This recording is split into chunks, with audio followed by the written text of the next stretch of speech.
Namastê. No capítulo 2 do livro do profeta Daniel, o rei Nabucodonosor da Babilônia tem um sonho. Ele não consegue lembrar desse sonho, nenhum dos seus sábios consegue fazer com que ele se lembre do sonho, até que o profeta Daniel, que está junto com os hebreus em exílio na Babilônia, é chamado. E o profeta diz a ele que tem a interpretação do segredo do rei. Uma interpretação que não vem porque ele é mais sábio do que todos os outros, nem porque ele é mais capaz do que todos os outros, mas porque o Deus do céu, que revela os segredos, contou para ele. Daniel narra o sonho e Nabucodonosor se recorda. O rei sonhou com uma grande estátua, cuja cabeça era de ouro, peito e braços de prata, cintura e barriga de bronze, pernas de ferro e pés de ferro e barro.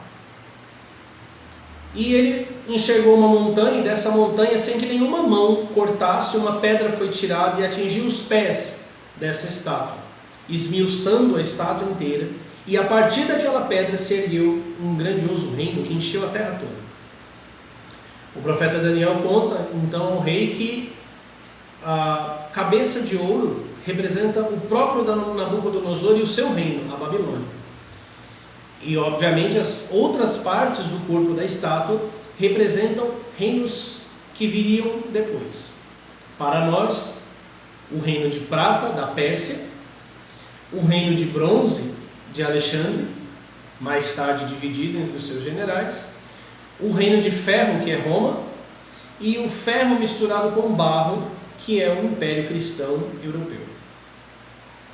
A terceira pedra que forma um reino que não passará é aquilo que foi chamado, principalmente pelos cristãos de Portugal, de um quinto império, o Império do Espírito Santo. A narrativa do cativeiro dos hebreus nestes lugares, na Babilônia, na Pérsia, na Grécia e em Roma, são uma narração simbólica de como os filhos de Deus gestaram-se e cresceram dentro de cada um desses reinos. Durante esses 52 dias nós vamos mergulhar na genealogia espiritual de cada um desses reinos, ou seja, em seus mitos. E através dos seus mitos, entender como nascem, como aparecem os escolhidos, como aparecem aqueles que foram predestinados a transformar a face da terra. Mas nós não vamos começar pela Babilônia, porque antes da Babilônia, a história dos hebreus, que é a história dos escolhidos, aqui não estamos falando de um país, nós estamos falando de um povo, nós estamos falando de uma raça eleita, como eles são chamados no Novo Testamento, na primeira epístola do apóstolo Pedro. Antes da Babilônia, houve o Egito.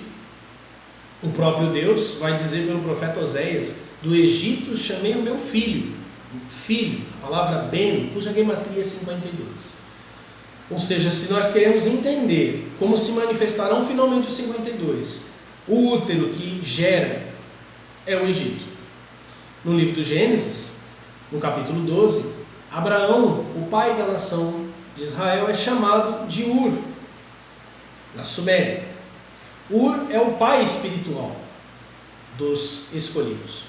E dizem mesmo os sábios que o Egito é a mãe, o Egito é o útero, onde os escolhidos serão gestados antes do primeiro império da cabeça de Ur. Então nós temos um império arquetípico. E olhando para a mitologia do Egito, a partir dela, nós vamos compreender os mistérios da manifestação dos filhos do sol, da manifestação dos Ben Elohim. Namastê.